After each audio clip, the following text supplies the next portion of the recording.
Alors, il peut y avoir aussi l'utilisation d'un modèle pour la personne que l'on veut faire chuter. Alors, en général, c'est un modèle qui correspond beaucoup au système de valeurs de la personne, sauf quelques petits points. Et évidemment, ce sont des points extrêmement importants, comme j'ai pu le dire par rapport à la disparition d'une toute petite vis d'un moteur qui pourra avoir de graves conséquences. D'accord ? Après, le modèle va mettre en avant le fait que la personne a réussi, que le modèle a réussi grâce à la couleuvre à balai, et voilà, le travail est plus ou moins fait. Pour renforcer tout cela, il est possible de placer la personne à faire chuter dans certains milieux. À ce moment-là, c'est la capacité d'adaptation qui va se manifester. La capacité d'adaptation, on est bien d'accord que c'est quelque chose de très positif. Mais détourner, cette qualité va devenir une ouverture à la chute. Donc, on revient au principe de détournement des qualités. Alors, évidemment, le modèle va avoir la reconnaissance du groupe et cela va jouer en faveur d'une imitation qu'on peut avoir tendance à avoir en tant qu'être humain. Alors, il peut se rajouter aussi un affaiblissement physique de l'organisme, par exemple par une rupture du sommeil. Alors évidemment, il y a les moyens technologiques dont j'ai déjà parlé, mais certaines personnes vont subir beaucoup de bruit. D'autres personnes vont par exemple avoir des opportunités incessantes pour des choses qui vont être proposées de manière à ce que cela puisse rompre son rythme de sommeil. Alors évidemment, il ne faut pas refuser toutes les opportunités, il y en a qui sont très bonnes, mais si les choses se multiplient et que vous voyez que votre rythme est en train de se détruire, ben je me permets de vous dire de faire attention. Et de peut-être pouvoir refuser certaines propositions qui peuvent vous mettre en danger. Alors, d'autre part, il peut y avoir des déséquilibres alimentaires. Alors, pour ce faire, je vous propose de vous référer au chapitre 16 du livre de José Delgado, où il montre à la page 212 et 213 de l'édition française, comment il a pu inhiber complètement la faim de certains singes à certains moments. Et toujours la même chose, le singe réagissait normalement à la nourriture. Pendant la stimulation, il ne voulait pas prendre l'aliment qu'on lui proposait, et après la stimulation, il n'y avait aucun problème. Alors évidemment, ça c'était une expérience, mais c'est possible de faire jouer ce phénomène d'une manière plus ou moins permanente avec les technologies actuelles.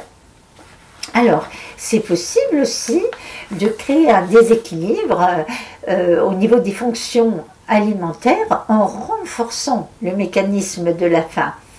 Là aussi, des expériences ont été faites. Et alors le renforcement de ce mécanisme ne doit pas être confondu avec une personne qui est toujours sous l'emprise d'émotions très très intenses. Ces émotions peuvent être déclenchées par des technologies, ou alors tout simplement par des événements traumatisants pour lesquels elle doit trouver des solutions concrètes. Du coup, la personne se place en mode survie avec l'énergie du désespoir, et là, on peut comprendre que entre ces situations qui demandent vraiment énormément d'énergie il y a aussi la notion de choix qui peut intervenir. C'est-à-dire que la personne peut se dire, si je fais ça, à ce moment-là, et c'est une situation urgente, je pourrais pas répondre à cette urgence-là. Du coup, il peut y avoir vraiment quelque chose qui demande une activité intellectuelle très intense. Donc, on peut bien comprendre qu'à ces moments-là, la personne peut avoir besoin de calories supplémentaires, hein, pour pouvoir résister et trouver l'énergie pour résoudre ces problèmes, hein, trouver des solutions, etc. Alors, je dirais que si la personne est dans ces situations, il faut quand même qu'elle fasse attention à ne pas se laisser appesantir. Alors, si c'est momentané, c'est pas trop gênant, encore qu'il faut quand même y faire attention, et ni alourdir par un excès mal intégré de nourriture.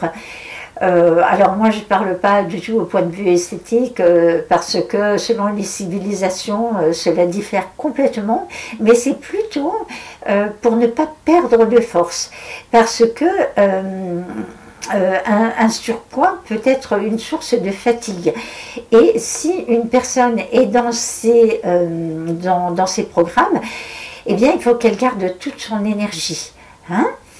Alors là je vais vous partager un élément que je n'ai pas beaucoup approfondi, mais je pense que c'est vrai, donc je ne vais pas trop m'engager sur cet élément, hein.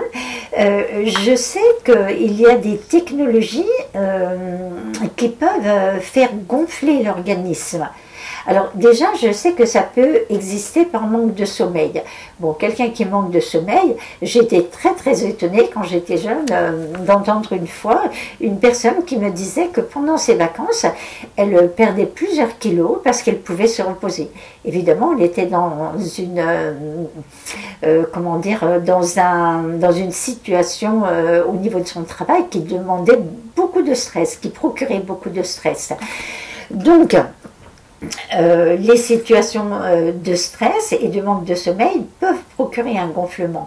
Mais je sais aussi qu'il y a des technologies, et si je réfléchis, je me dis que c'est possible, parce que les irradiations peuvent procurer des inflammations très très importantes. Et des œdèmes aussi. Donc, je pense que c'est possible de jouer là-dessus. Je n'ai pas approfondi le sujet. Mais si vous pensez que c'est votre cas, eh bien, peut-être que c'est possible de faire jouer votre créativité pour trouver des aliments, et des éléments aussi qui peuvent jouer entre votre faveur de ce point de vue-là.